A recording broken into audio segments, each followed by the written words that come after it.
بسم اللہ الرحمن الرحیم۔ السلام علیکم ورحمۃ اللہ وبرکاتہ۔ ناظرین کرام، پیغام ٹی وی کے programme shining stars of Islamic history میں میں ہوں آپ کے ساتھ ڈاکٹر سمیع اللہ زبیری۔ آسمان علم کے جس تابندہ ستارے کا آج ہم تذکرہ کریں گے وہ ہیں امام ابن جوزی رحمہ اللہ، جمال الدین ابو الفرج عبد الرحمن ابن علی القرشی، جو کہ بغداد کے بہت بڑے امام تھے اور واعظ تھے۔ 1000 سے زائد کتابوں کے مؤلف ہیں۔ 597 ہجری میں ان کی وفات ہوتی ہے۔ 6 صدی کے اختتام تک یہ امام 90 سال کی عمر پا کے فوت ہوتے ہیں۔ اس سے پہلے ان کے علوم و فنون کی ایک لمبی لسٹ ہے کہ ان کو بچپن میں 20 دینار اور 2 گھر ملے تھے۔ 20 دینار دے کر کے کتابیں خریدیں اور 2 گھر بیچ کے علم پہ مال صرف کیا۔ یہ تھے امام ابن جوزی رحمہ اللہ، جو بہت بڑے واعظ اور محدث اور فقیہ اور مفسر ہیں اور مورخ ہیں۔ تاریخ میں ان کی کتابیں، فقہ میں ان کی بکس، تاریخ و تفسیر کے علاوہ حدیث میں ان کی کتابیں، اگرچہ حدیث کی ان کی کتابوں پہ نقد موجود ہے اور صفات کے معاملے میں بھی کچھ ائمہ نے نقد کیا ہے، مگر یہ کثیر نویس تھے، زود نفیس تھے۔ ایک دن میں 4 رجسٹر لکھ لیتے تھے اور کہتے ہیں میں نے اس ہاتھ سے 1000 جلدیں لکھی ہیں۔ ظاہر ہے وہ آج کی جلدیں تو نہیں، اب تو باریک پیپر ہے تو 500 صفحہ آ جاتا ہے۔ اس وقت یوں سمجھیے کہ ایک جلد میں 100 صفحہ آ جاتا ہے۔ تو امام ابن جوزی رحمہ اللہ نے یہ لکھا۔ جوز کا مطلب اخروٹ۔ یہ واسط شہر ہے عراق کا، ان کے گھر میں اخروٹ کا بوٹا تھا، جبکہ وہاں پہ اخروٹ اگتے نہیں ہیں، تو اس لیے ان کو ابن الجوزی کہا جاتا ہے، امام جمال الدین ابن الجوزی رحمہ اللہ۔ اور یہ قد کاٹ والے خوبصورت آواز والے انسان تھے، بہت ہلکا پھلکا ہنسی مذاق بھی کرتے تھے، اور ان کا شجرہ نسب حضرت ابوبکر صدیق سے جا کے ملتا ہے، اور اسی وجہ سے یہ ان کا جو نسب ہے یہ عالی خاندان میں ان کا تذکرہ ہوتا ہے۔ لیکن 3 سال کی عمر میں یتیم ہو گئے تھے، تو ان کی والدہ نے جب پھر ظاہر ہے کہیں نکاح کر لیا تو یہ تنہا ہوئے، تو ان کی پھپھو نے ان کو پالا ہے، بڑے پیار اور ناز و نعم سے پالا ہے۔ ان کو بچپن میں قلت مال کی مصیبت نہیں پہنچی ہے، یہ بہت زیادہ مال و دولت لے کے پیدا ہوئے تھے، اور اسی کی وجہ سے ان کو علم کی فرصت حاصل ہوئی ہے، لیجر کہ بالکل فارغ البال ہو کے اللہ پاک نے ان کو اتنی توفیق دی کہ فارغ البال ہو کے یہ علم حاصل کرنے کے پیچھے چل پڑے۔ کہتے ہیں کہ حبب الی العلم منذ صبا، یعنی بہت بچپن کے ایام سے ہی علم کی محبت میرے دل میں پیوست ہو گئی تھی۔ اللہ نے مجھے میری فطرت کے ساتھ ہی علم کی محبت دی ہے۔ تو بہت سے بچے جب کھیل کود میں جاتے تو مجھے جانا پڑتا ساتھ، وہ کھیلتے رہتے اور میں چھپ کے کتابیں پڑھتا رہتا۔ اور اسی طرح کہتے ہیں کہ مجھے یاد ہے لڑک پن میں، ظاہر ماں باپ تو تھے نہیں، لڑک پن میں روٹی اور کتاب اٹھا کے، خشک روٹی اور کتاب اٹھا کے میں دجلہ کے کنارے چلا جاتا اور وہاں ایک لقمہ توڑ توڑ کے پانی میں، نمکین پانی میں لگا کے کھاتا رہتا اور کئی کتابیں پڑھ لیتا۔ حدیث کے سماع سے انہوں نے مجالس علمی سے اپنا سفر شروع کیا ہے، اور کہتے ہیں کہ کبھی بھی اپنے ہم عصروں کے ساتھ جو ہم عمر ہوتے تھے مل جل کے کہیں نہیں جاتے تھے، بس کبھی کبھی چلے گئے، باقی وقت علم کی مجلس میں گزارتے۔ میں جانتا ہوں کہ میں کیسا تھا، مجھے اللہ نے بلند ہمت دی ہے۔ وانا فی المکتب ابن 6 سنین، میں اسکول میں یعنی مدرسے میں 7 سال کا یا 6 سال کا آدمی تھا، بچہ تھا۔ وانا قرین الصبیان، بچوں کے ساتھ ہی رہتا تھا، لیکن میرے دوست بڑے بچے تھے۔ وقد رزقت عقلا وافرا فی الصغر یزید علی عقل الشیوخ، اور بچپن میں اللہ نے مجھے اتنی تیز عقل دی تھی کہ بعض بڑوں اور بوڑھوں کو بھی اتنی عقل نہیں دی تھی۔ میں راستے میں کھڑے ہو کے کبھی بھی بچوں کے ساتھ کھیلتا نہیں تھا اور نہ ہی کبھی فضول ہنسا تھا۔ یہ اللہ کا کرم ہوتا ہے کسی شخصیت کو بڑا بنانے میں، کہ اللہ پاک بچپن سے ہی اس کو اتنی خوبصورتی، فقاہت و ذہانت اور زکوٰۃ عطا کر دیتے ہیں۔ فَلْيَرْحَمْ نَفْسَهَا، اپنے نفس کے ساتھ رحم کرے، نرمی کرے، ان کو مصیبتوں میں خام خواہ نہ ڈالے۔ کہتے ہیں کہ میں نے یہ سوچا کہ ناز و نعم تو خراب کر دیں گی، تو میں نے مرغوب چیزوں کو ترک کر دیا، مہنگی غذائیں ترک کر دی، تو پھر مجھے ایسی بیماری لگی کہ پڑھنے پڑھانے سے بھی جاتا رہا۔ پھر میں نے کہا یہ تو غلط ہے، واپس اچھی خوراکیں لوٹائیں، اور پھر میری صحت اچھی ہوئی اور میں نے پڑھنا شروع کیا۔ فرماتے ہیں کہ پہلے میں 5 سپارے روزانہ پڑھتا تھا، ایک دن کوئی ایسی چیز کھا لی کہ پتہ نہیں توفیق چھن گئی، اس دن میں اپنا سبق مکمل نہ کر سکا، تو میں نے کہا ایسا لقمہ کھا لیا ہے کہ 5 پارے پڑھنے سے گیا، کہا یہ صرف 5 پارے نہیں رہ گئے بلکہ ہر حرف کے بدلے میں جو نیکیاں تھیں وہ بھی آج مس ہو گئیں، اور یہ بہت بڑی اطاعت مس ہوئی ہے۔ پھر کہتے ہیں کہ وہ چیز جو نقصان پہنچائے وہ نہ کھاؤ ورنہ وہ خیر سے روک دے گی، اور یہ حکیم بھی تھے، طبیب بھی تھے، سارے بڑے ائمہ طب میں بھی لکھتے تھے۔ پھر کہتے ہیں فالعاقل یؤتی بدنہ من الغذاء ما یوافقہ، عقل مند وہ ہے جو اپنے بدن کو وہ غذا دے جو اس کو موافق ہو، یہ نہیں کہ جو ہر وہ چیز کھاتا جائے جس کا دل کرے لیکن وہ اس کے بدن کو نقصان پہنچاتی ہو۔ اس قدر حکمت کی باتیں بھی انہوں نے لکھی ہیں۔ امام ابن جوزی مال کی کثرت کے ساتھ بگڑے نہیں ہیں، کیونکہ صحبت صالح ترا صالح کنند علماء اور محدثین کی مجلس کو انہوں نے جوائن کیا تھا، اور انہوں نے لفتۃ الکبد فی نصیحۃ الولد ایک کتاب لکھی ہے اس نام سے، بیٹے کو وصیت، تقریباً 50-60 صفحے کا رسالہ ہے، اور اس میں فرماتے ہیں کہ بیٹا علم حاصل کرنے میں سیریس ہو جاؤ اور سلوک اور تزکیہ کی منزلیں طے کرو۔ پرسنالٹی ڈیولپمنٹ میں حضرت ابن جوزی نے لکھا ہے، ہمارے ائمہ نے شخصیت سازی میں بھی کتابیں لکھی ہیں، تفسیر، حدیث اور تاریخ اور عجائب میں کتابیں۔ اس کے ساتھ لکھا بچے سے، اور علو الہمہ حاصل کرو، بلند ہمتی، اور الجمع بین العلم والعمل، علم اور عمل میں جامع بنو، اور فرمایا کہ حفظ القرآن والسنہ، سب سے پہلے جو علم تمہیں ملے گا وہ قرآن اور سنت کے حفظ کرنے سے ملے گا، بغیر حفظ کے علم حاصل نہیں ہوتا۔ اور علم میں صرف ایک رستے پہ نہ چلنا، التوسع فی طلب العلم، علم میں وسعت اختیار کرنا۔ اور کہتے ہیں کہ بیٹا دیکھو علماء سے مل کے رہنا، مجھے جب سے ہوش آئی ہے اور میں بڑا ہوا ہوں، جوان ہوا ہوں، تب سے اب بڑھاپے تک مجلس علم ہو یا حدیث کی روایت ہو رہی ہو یا حفظ کی مجلس ہو یا کوئی اجنبی اس شہر میں آ کے درس دے، ایسا نہیں ہوتا کہ میں وہاں موجود نہ ہوں، میں نے ہر درس کو اٹینڈ کیا ہے۔ فرمایا المداومۃ علی مطالعۃ سیر السلف، سلف کی سیرتوں اور ان کے حالات زندگی پڑھنے میں مداومت اختیار کرو، ہمیشگی اختیار کرو، تو اپنے وقت کو منظم کرو اور اس کو غنیمت جانو، یہ تمہاری زندگی ہے۔ بیٹے کو جتنی وصیت انہوں نے کی، انہوں نے اپنی مثالیں دی کہ میں دیکھو کبھی بھی مجلس علمی سے پیچھے نہیں رہا، نیک لوگوں سے ملنے سے دور نہیں ہوا، کبھی تھکا نہیں قرآن و حدیث پڑھتے ہوئے۔ اور بیٹا تم بھی ہمت کرو، علم میں بہت سے میادین میں جاؤ، مجالات میں جاؤ، اور سب سے پہلے قرآن و سنت کو حفظ کرو، اور اس کے بعد تھکنا نہیں، جو مال اللہ نے دیا اس کو خرچ کرو، اور کہا کہ اپنے وقت کو منظم کرو، یہی زندگی ہے۔ اپنے بیٹے کو بار بار اپنی مثالیں دے کے اور اہل علم کی مثالیں دے کے وہ علم حاصل کرنے پہ ابھارتے رہے، اور سب سے اہم نصیحت یہ کی کہ تم نے اس میں ہمت نہیں ہارنی ہے۔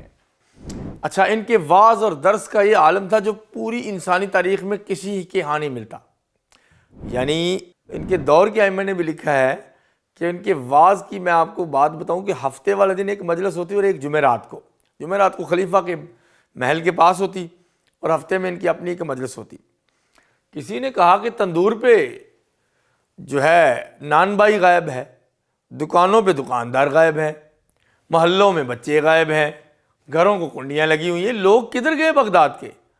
انہوں نے کہا یقیناً امام ابن جوزی کا درس ہو رہا ہے، یعنی پورا بغداد وہاں پہنچا ہوا ہے درس کی جگہ پہ۔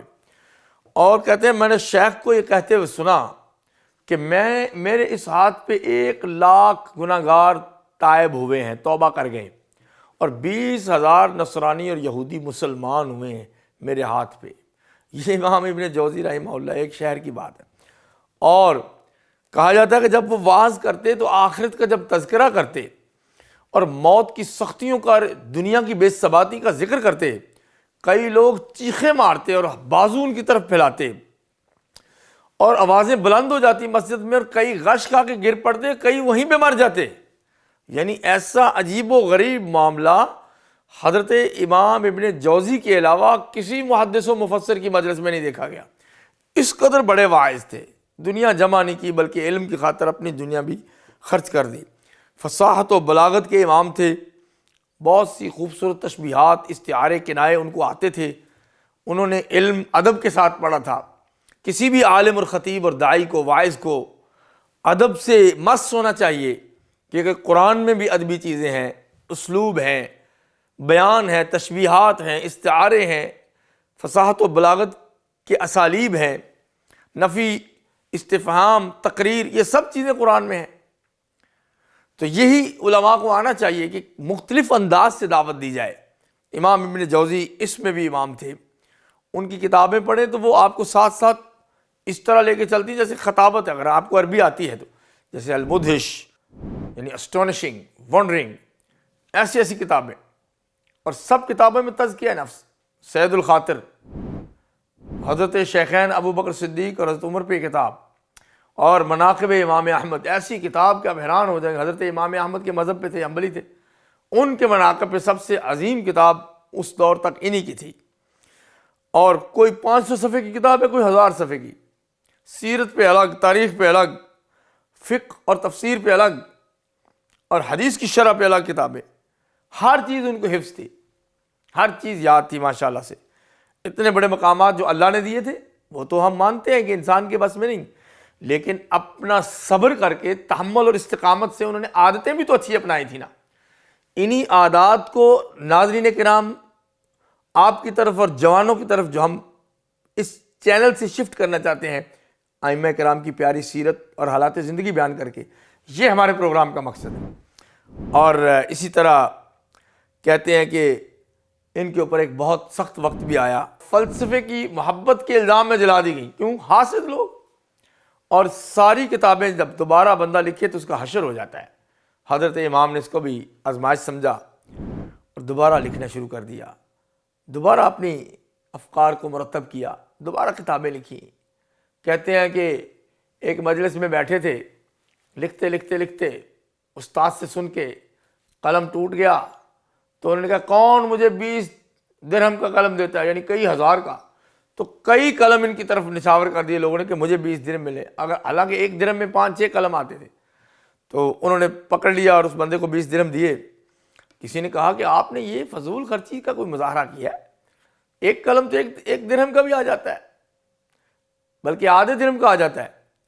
تو آپ نے یہ کیوں کہا؟ کہا مجلس علمی میں جو میں لکھ رہا تھا اس کا مقام کئی ہزار دینار سے زیادہ ہے، اس کی کوئی قیمت نہیں ہے جو درہم و دینار کے سانچے میں آ سکے.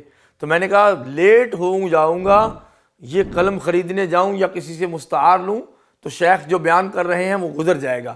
میں علم کا ایک موتی بھی ضائع نہیں کرنا چاہتا، پیسہ تو پھر مل جائے گا. یہ امام ابن جوزی. فتنوں کا دور تھا، اپنی مجالس علمی میں یہ ایسا جواب نہیں دیتے تھے کہ کوئی لڑائی ہو جائے مسلمانوں کی، مختلف فرقوں کی.